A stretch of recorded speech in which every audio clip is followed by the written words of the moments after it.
এরকম করে কে কে খাও রুটি বলো, কার কার ভালো লাগে এরকম করে রুটি খেতে? আমার তো খুব ভালো লাগে রে।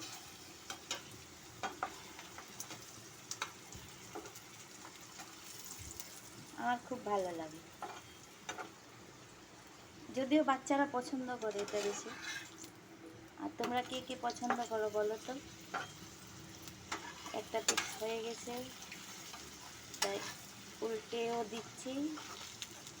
আহা, হয়নি তো, এই তো হয়ে গেছে, দেখেছেন? কে পছন্দ করো বলো আমার মতো? বড়রা, বড়রা, ছোট বাচ্চারা তো খায়। কেমন হলো আমার রুটিটা বলো তো?